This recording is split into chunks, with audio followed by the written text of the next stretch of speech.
히브리서는 모두 13장으로 되어 있습니다. 이 중에서 11장이 제일 많이 알려져 있죠. 히브리서에 어떤 내용이 있는지는 잘 몰라도 11장은 우리가 다 잘 알고 있습니다. 히브리서 11장에는 믿음으로 살았던 사람들의 이야기가 나옵니다.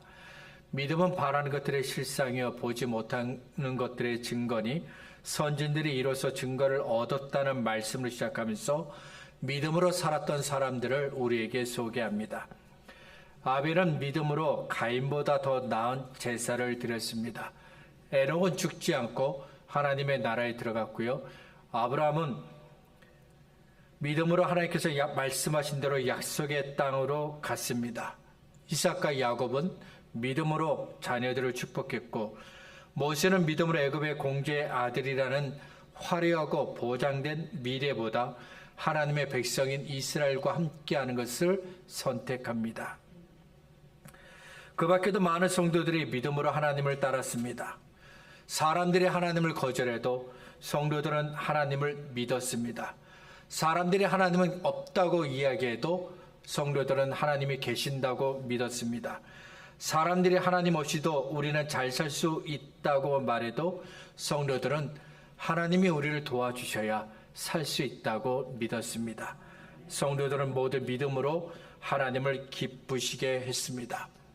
히브리서 11장은 저와 여러분에게 믿음이 중요하다고 말씀합니다. 어떤 일을 만나도 믿음을 포기하지 말아야 한다고 말씀합니다. 아무리 힘들어도 믿음을 포기하면 안 된다고 말씀합니다. 이어서 히브리서 12장에서는 교회 안에 있는 다른 사람들에 대해서 말씀합니다. 히브리서 11장은 개인에게 주신 말씀입니다. 예수님을 믿는 저와 여러분 한 사람 한 사람에게 주신 말씀입니다. 하나님께서 저와 여러분에게 아벨처럼, 에녹처럼, 아브라함처럼, 이삭처럼, 야곱처럼, 모세처럼 믿음으로 살라며 주신 말씀, 그 말씀이 바로 히브리서 11장입니다. 히브리서 11장을 통해서 내 믿음이 어떤 믿음이 되어야 하는지 잘 알게 되었습니다. 그러면 여기서 끝내면 안 됩니다. 나도 다른 사람들처럼 믿음으로 살아야겠다, 이런 결론을 내리고 끝내면 안 됩니다. 내게 믿음이 중요한 것처럼 교회 안에 있는 다른 사람들에게도 믿음이 중요합니다.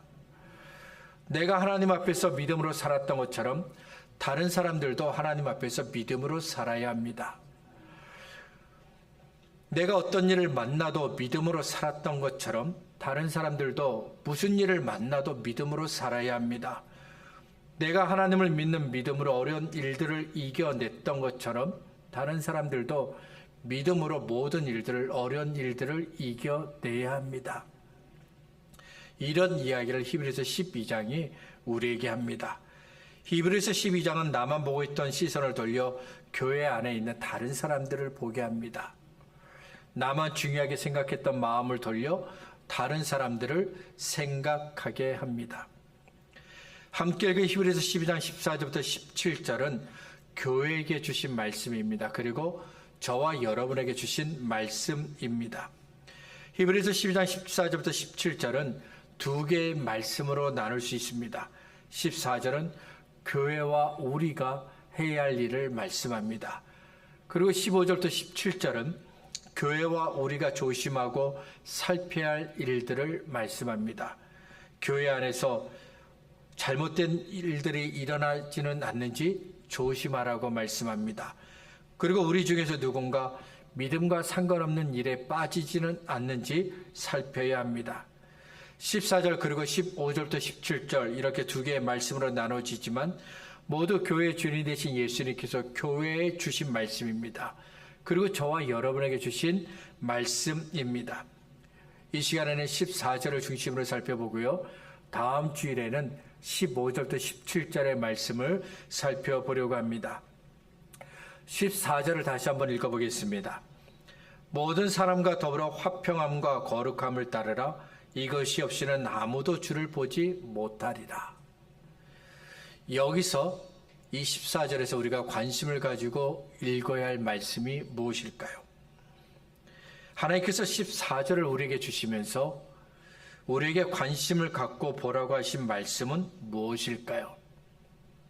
하나님은 우리에게 모든 사람과 더불어 화평함과 거룩함을 쫓으라고 말씀하셨습니다. 그냥 내 주변에 있는 사람이 아닙니다. 내가 알고 있는 사람도 아니고 나와 친하게 지내는 사람이 아닙니다. 하나님은 저와 여러분에게 예수님 때문에 우리가 하나님과 화평케 되었던 것처럼 교회 안에 있는 모든 사람들과 더불어 함께 화평하게 지내라고 말씀하셨습니다. 하나님은 저와 여러분에게 교회 안에 있는 모든 사람들과 더불어 함께 하나님을 위해서 거룩하게 살라고 말씀하셨습니다. 하나님께서 말씀하신 대로 모든 사람과 더불어 화평하고 거룩하게 살려고 합니다. 그러면 혼자 있으면 안 됩니다. 다른 사람들과 함께 해야 합니다. 내 마음에 맞는 사람과 함께 했던 것처럼 내 마음과 맞지 않는 사람과도 함께 해야 합니다. 내가 좋아하는 사람들과 함께 했던 것처럼 내가 미워하는 사람들과도 함께 해야 합니다. 교회 안에 있는 모든 사람들과 함께 어울려야 합니다. 과거에는 가족 중심으로 어울렸죠. 가족이 함께 어울리고 가족과 함께 지내고 가족과 함께 살았습니다. 가족 중심이 좀 더 커지면요, 같은 고향 출신들과 함께하게 됩니다. 같은 동네 사람들과 함께 어울리게 됩니다. 학교를 졸업하고 사회생활을 할 때도 마찬가지입니다. 직장 동료들과 함께 어울리는 걸 중요하게 여깁니다. 그래서 일이 끝나면 직장 동료들과 함께 식사를 하고 함께 어울리는 시간을 보냈습니다. 하지만 요즘은 가족보다는 나를 더 중요하게 여깁니다. 같은 고향 출신입니다. 그러면 반갑습니다. 하지만 함께하지는 않습니다. 직장에서 일할 때도 함께하지만 일이 끝난 후까지는 함께하지는 않습니다. 직장 동료들과 어울려 저녁 식사를 하고 어떤 취미 생활을 할 수는 있겠지만 개인 생활을 더 중요하게 여깁니다. 사회가 변했습니다. 지금은 개인의 생활, 감정, 성품을 더 중요하게 여깁니다. 이름이 기억나지는 않지만 한국의 어떤 상담학자가 사람들에게 이런 말을 했습니다. 한국 사람은 개인의 생각과 성품보다는 무엇이든지 함께 해야 한다는 공동체 의식을 더 중요하게 여기는 잘못된 성향을 갖고 있다.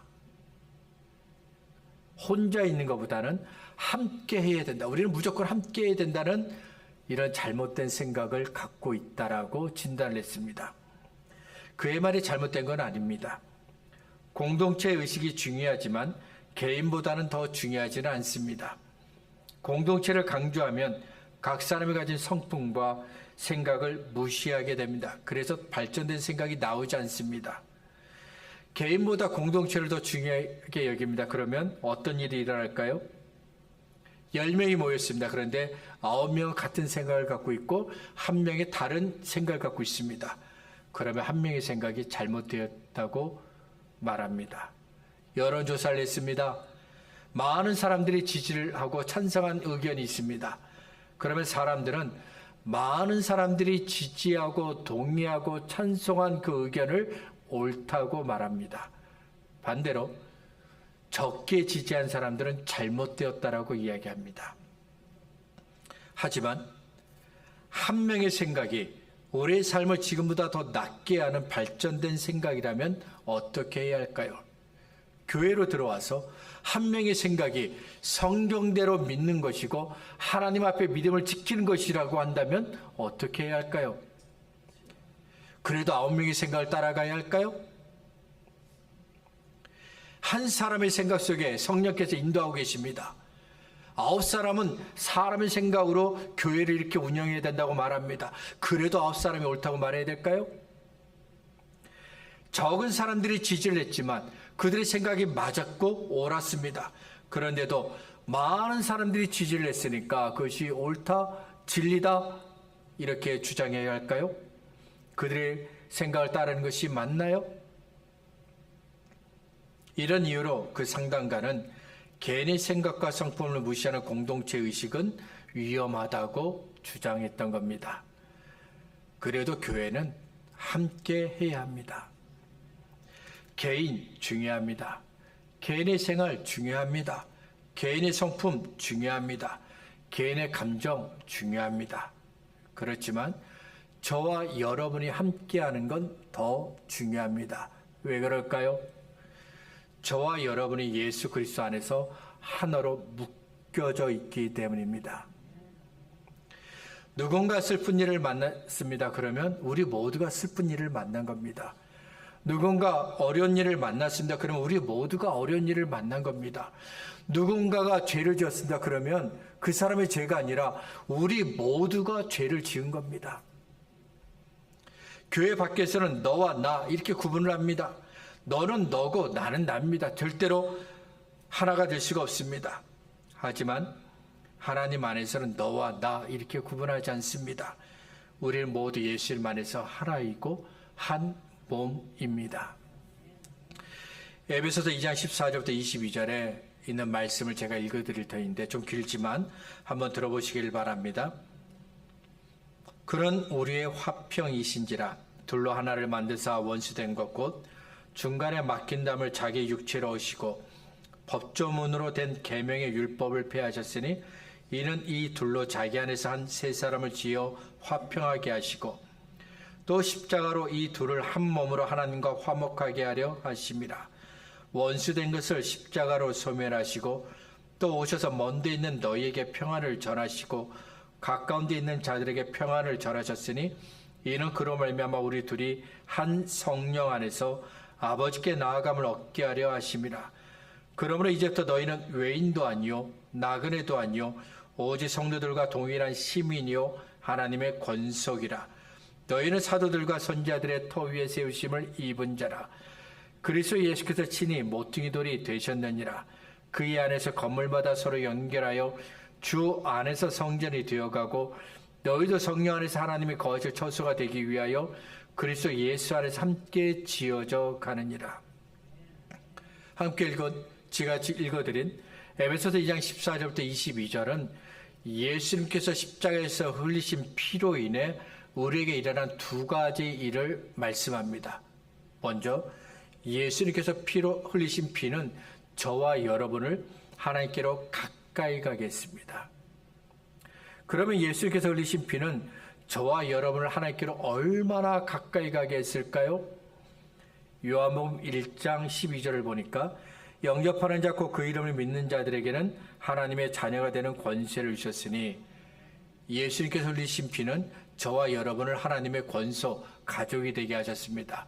요한복음 1장 12절을 보니까 아버지라고 부르게 되었다고 이야기합니다. 누군가를 아버지라고 불렀습니다. 그러면 아버지라고 불려진 그 사람과 나는 무슨 관계입니까? 아버지와 아들의 관계이죠. 피로 맺어진 가족입니다. 하나님을 아버지라고 부릅니다. 그러면 하나님과 나와의 관계는 가족인 겁니다. 예수님께서 십자가에 흘리신 그 피가 하나님과 우리를 가족이 되게 하셨습니다. 다음으로 예수께서 흘리신 피는 저와 여러분을 서로를 향해 가까이 가게 했습니다. 그렇다면 서로를 향해 얼마나 가까이 가게 했을까요? 그냥 가깝게 하신 정도가 아니라 하나님의 권소, 하나님의 가족이 되게 하셨습니다. 하나님을 아버지로 모신 형제, 자매가 되게 하셨습니다. 그리고 하나님을 모신 건물, 하나님을 예배하는 성전이 되게 하셨습니다. 건물 안에 제가 있고 여러분 한 사람 한 사람이 다 있습니다. 그리고 건물 안에 있는 저와 여러분은 서로 연결되어 있습니다. 서로 연결되어 하나님의 거하시는 성전이 되었고 교회가 되었습니다. 우리 교회 건물을 생각해 보시면 될 것 같습니다. 크게 보면 벽이 있고요. 지붕이 있습니다. 바닥이 있습니다. 조금 더 자세히 보면 벽 안에, 벽 속에 또 나무가 있습니다. 나무들을 연결하기 위해 사용된 못이 있고요. 그 안에 전기줄이 쭉 있습니다. 지붕에는 햇빛을 가려주고 비를 막아주기 위해서 나무와 덮개들이 있고요. 그리고 여기저기로 연결된 전기줄들이 쫙 있습니다. 바닥에는 물이 새지 않도록 시멘트로 덮었고 카펫으로 덮었습니다. 이 건물을 교회로 사용하기 위한 많은 것들이 있습니다. 하나님께서 거하시는 건물도 다르지 않습니다. 어떤 분은 눈에 보이는 이 벽입니다. 어떤 분은 지붕이고 어떤 분은 바닥입니다. 어떤 분은 나무와 나무를 연결하는 못이 되었고요. 어떤 분은 여기저기로 연결된 전기줄이 그 역할을 합니다. 어떤 분은 바닥을 덮는 시멘트이고 어떤 분은 카펫입니다. 다양한 모습으로 여러 것을 맡아 하나님께서 거하시는 건물이 되게 했습니다. 저와 여러분이 이렇게 연결이 되어 있다는 겁니다. 그래서 모든 사람과 더불어 함께 하라고 말씀하신 겁니다. 따로따로 떨어진 것이 아니라 연결되었을 때 비로소 교회가 되었으니까 함께 더불어 살라는 겁니다. 하나님께서 말씀하신 대로 혼자 떨어져 있지 않고 교회 안에 있는 모든 사람들과 함께 하려고 합니다. 이때 우리가 반드시 알아야 할 것이 있습니다. 모든 사람의 믿음이 같은 믿음을 갖고 있는 건 아니라는 겁니다. 모든 사람이 같은 믿음의 깊이를 갖고 있는 건 아니라는 겁니다. 모든 사람이 같은 영적 경험을 한 것도 아니라는 겁니다. 모든 사람이 같은 마음으로 하나님을 사랑하는 건 아니고 모든 사람이 같은 열정으로 하나님을 섬기고 믿는 건 아니라는 겁니다.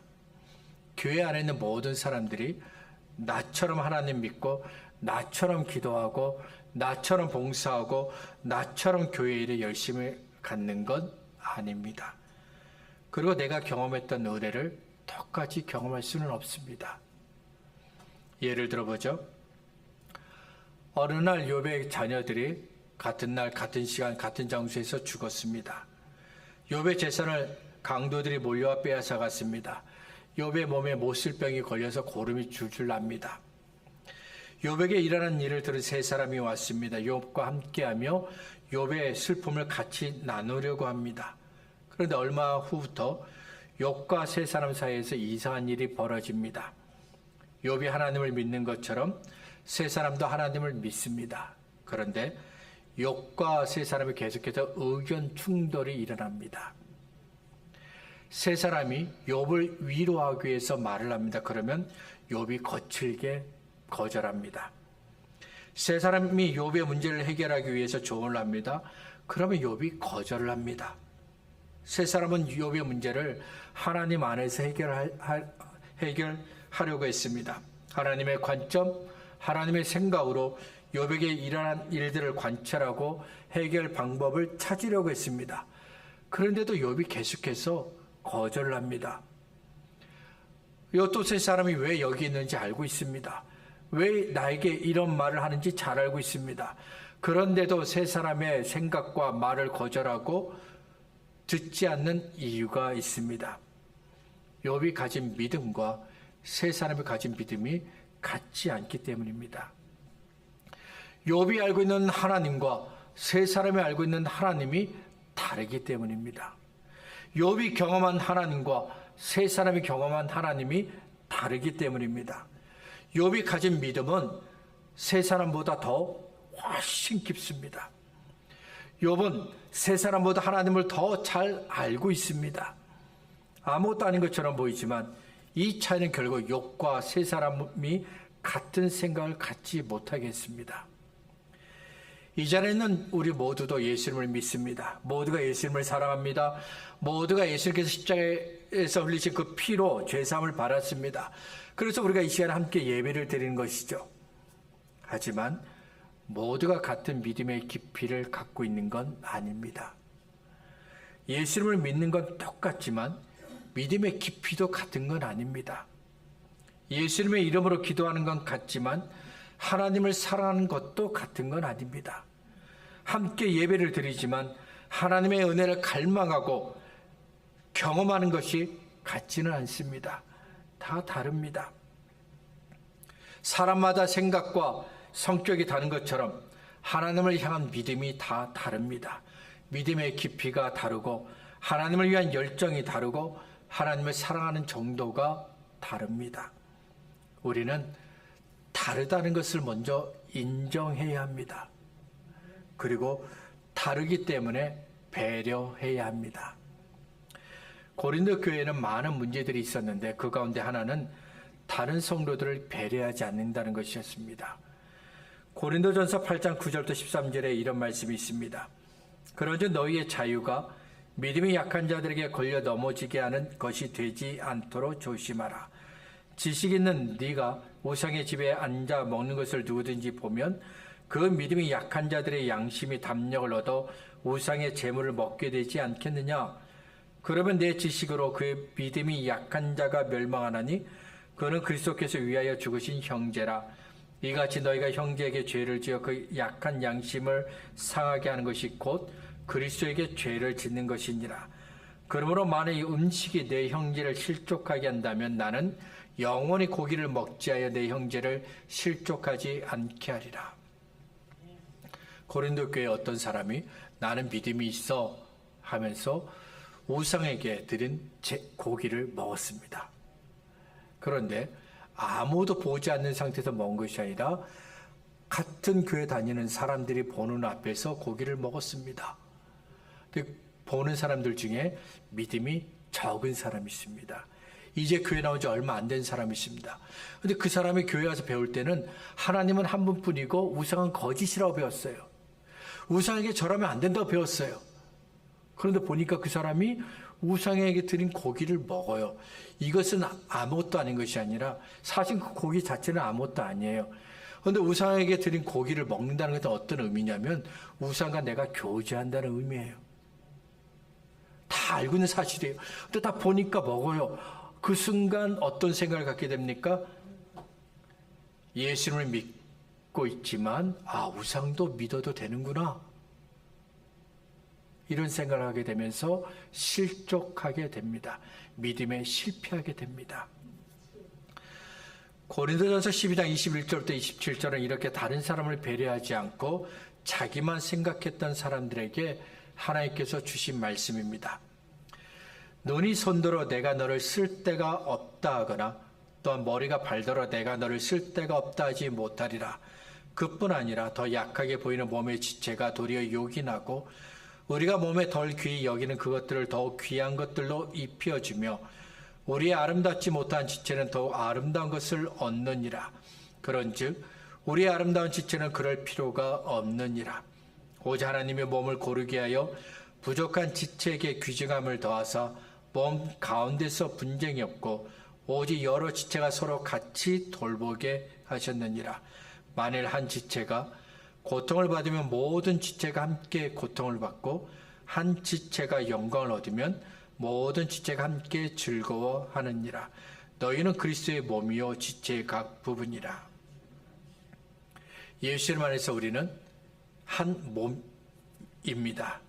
우리가 그 몸에 있는 여러 부분들을 담당하고 있는데요. 어떤 분은 눈입니다. 어떤 분은 발을 담당합니다. 어떤 분은 심장을 담당합니다. 어떤 분은 입술을 담당하고 어떤 분은 귀를 담당합니다. 물론 어떤 분은 손을 담당하는 분도 있겠죠. 이런 분들은 눈에 잘 보입니다. 이 사람 우리 교회 눈이다. 이 사람 우리 중심이니까 심장이야. 이 사람 우리 귀야. 이 사람 우리의 손이고 발이야. 눈에 잘 보이다 보니까 우리 교회에서 정말 중요한 일을 감당하고 있다고 여기게 됩니다. 반대로 눈에 잘 보이지 않고 중요하게 생각되지 않는 몸의 다른 부분을 맡은 분들은 중요하지 않다라고 여기게 됩니다. 잘못된 생각이죠? 우리 몸에서 중요하지 않은 것이 있나요? 우리 몸에서 없어도 되는 것이 있나요? 없어도 되는 것이 있다면 뛰어도 되겠죠? 그런데 우리 몸에서 없어도 되는 것은 단 하나도 없습니다. 아무것도 아닌 것처럼 보여도 없으면 그 순간부터 우리 몸은 정상적인 활동을 못하게 됩니다. 두 개가 있다고 해서 하나 없어도 된다, 그런 법은 없어요. 우리 몸은 하나님께서 두 개를 주셨으면 두 개 다 있어야 된다는 거예요. 우리는 나보다 믿음이 약한 성도들이 있다는 것을 인정해야 합니다. 내 믿음과 다르다는 것을 인정해야 합니다. 내가 경험한 하나님과 다를 수 있다는 것을 인정해야 합니다.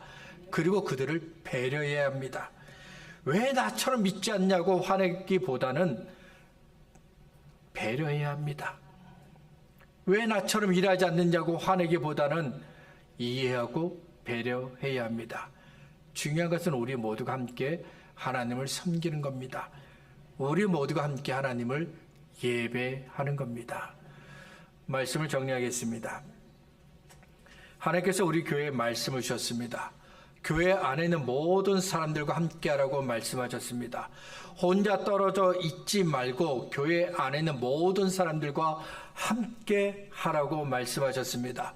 나보다 약한 사람들을 배려하고 적은 믿음을 가진 사람들을 이해하라고 말씀하셨습니다. 왜냐하면 예수님께서 십자가에서 흘리신 피로 우리 모두가 하나님의 가족이 되었기 때문입니다. 하나님께서 말씀하신 대로 우리 모두가 함께 하나님을 섬길 수 있기를 바랍니다. 서로를 향해 더 가까이 가시기를 바랍니다. 혼자 떨어져 있는 사람들에게 더 가까이 가시기 바랍니다. 배려하고 이해하고 예수님께서 주신 우리 믿음으로 함께 하나님을 섬기고 함께 하나님을 믿을 수 있는 저와 여러분 우리 교회가 되기를 바랍니다.